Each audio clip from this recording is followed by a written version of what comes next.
So you remember the red mud ponds of Hungary last year that burst? It's a necessary part of aluminium production because for every 2 tons of bauxite that is mined, 1 ton goes as waste, as that red mud. That's toxic. And 9 people were killed in Hungary, 700 people were severely affected in this area, in Orissa, where there's an aluminum refinery. The red mud, and you need to constantly have your red mud ponds. If you do 1 million tons of processing, you need 1 million tons of waste. And the next year you need another 1 million tons, and another 1 million tons. For every ton of aluminium processing, 12,000 tons of water are used in pollution. And I don't think that's what the water of Iceland is asking for. If you only ask the water.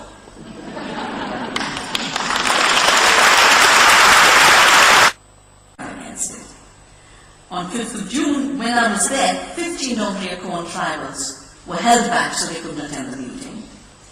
On 27th of March last year, Surin Maji was a leader, a local leader, was deliberately run over by a truck.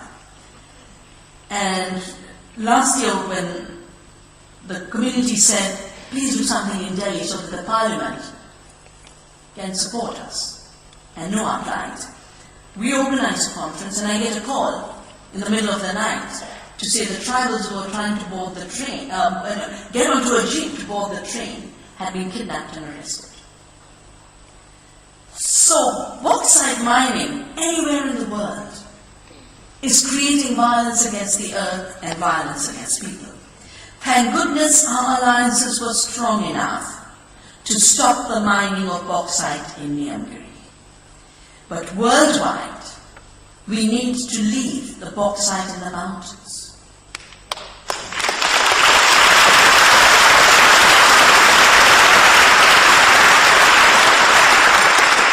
We need to leave the water in the rivers. If the total cost of aluminium production was taken into account, we couldn't afford aluminium. We'd use it for a few things, maybe a few aeroplanes, fewer cars. I don't think we need the number of cars that are being put on the roads. But definitely not for food packaging, which interestingly the aluminium industry says is the biggest growth area of aluminium use, packaging for the food industry. I know Iceland has built a few smelters and a few refineries. But I think the moment is now ripe to not focus only on one industry, particularly a polluting industry. And like I say, why allow your clean water and clean energy to become a greenwash for a deadly industry? Keep your water and energy clean for really clean activity. And one of those clean activities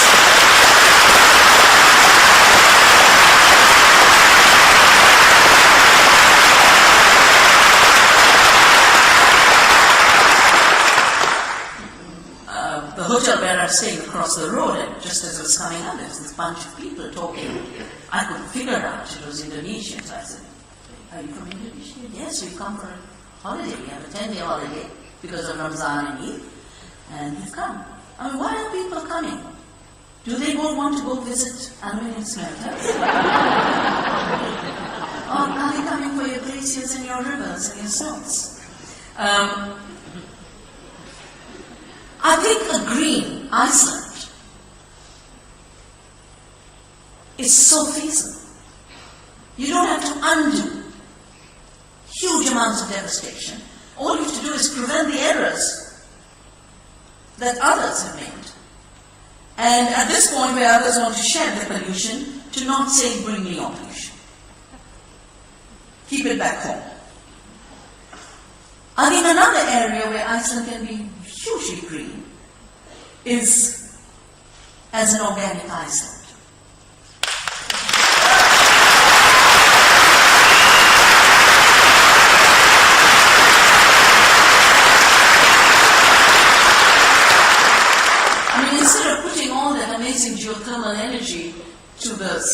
purpose of aluminium refineries, as we were talking during the lunch, it could be put to the service of an organic agriculture to grow not just the plants that have their, that naturally grow here, but plants that could then be grown with the heat and the temperature difference and the greenhouses.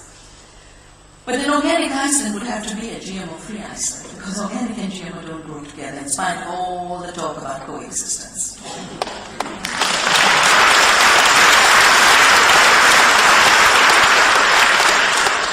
We have the example of Percy Smicer, the Canadian farmer whose canola was contaminated, and he's lost his pure seed.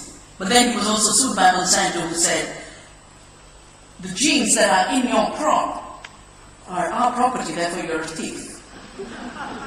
And he responded and said, but if your genes are in my crop, you've polluted my crop, and therefore you're a polluter.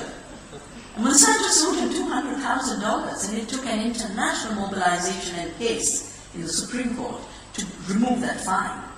But the court said, if you start to patent genes and you start to patent life, these are the consequences, and society must think about it. Australia just introduced GM canola, and in the first season an organic farmer, Steve Marsh, has lost his certification. He's now suing his neighbors. But why should farmers sue farmers when the liability should rest with the company? If it's your intellectual property, then it's your pollution, and you should pay for it. You can't have the schizophrenia, which is fascinating. The industry says GMOs are totally new and something they've created, therefore they must have a patent and ownership over life.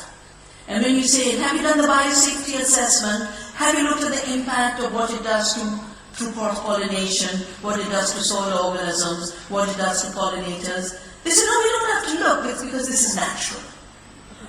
It can't both be natural and new. I mean, when it's responsibility for safety, you can't say, I've done nothing. And when it comes to owning the plant, you say, it's my property. I've been told you have an interesting barley with human growth factor. This, of course, makes me amused because they had, Netherlands had Herman the Bull.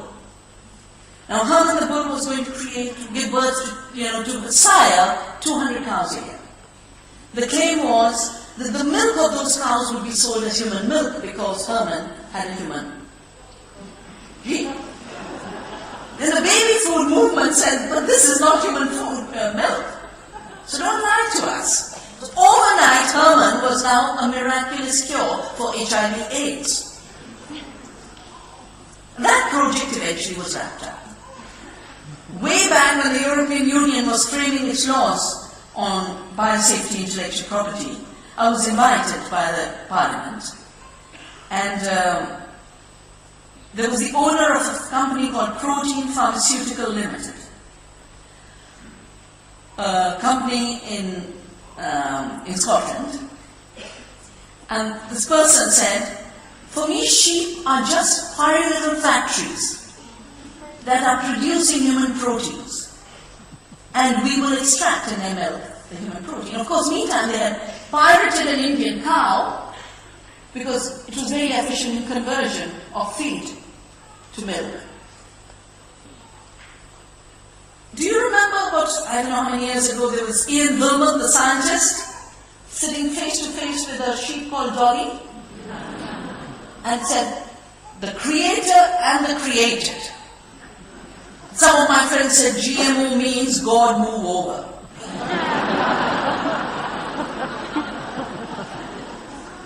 Well, what's the situation? Poor Dolly is in a museum. The company is wrapped up, and I hope to come back to celebrate the wrapping up of your human barley project.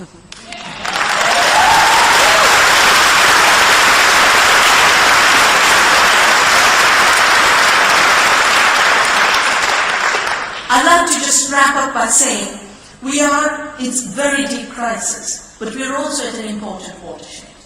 We can overcome these multiple crises. and the place to overcome them are returning to our place in nature. And that's why I'm so happy the new constitution is being evolved, which has the rights of nature as part of it. Ecuador has done this, Bolivia has done it, and more countries need to recognize that there are rights of our Mother Earth, there are rights of nature, and the more we respect these rights, the more benefits flow to humanity, and human rights become a part of the rights of nature, not against.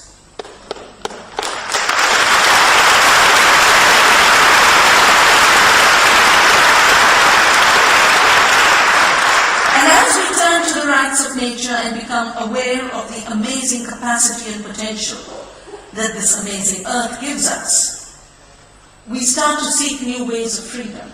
Not freedom of domination and conquest over women, over children, over trees, over rivers, but freedom of the river, freedom of the forest, freedom of the fish, freedom of the seed, linked with the freedom of human beings who do the farming, who do the fishing, and who live with the waters and the mountains.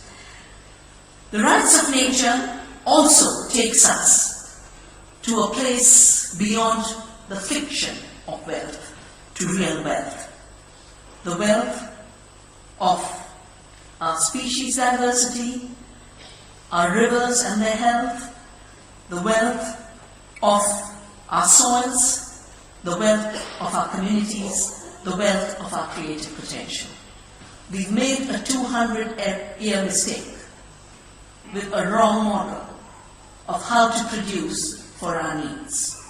We can now do it in a new way that increases our joy, increases our well-being, increases the well-being of nature, and we don't have to destroy the planet for a fictitious growth and fictitious progress. We can make real progress by becoming real about our place as Earth citizens. Thank you.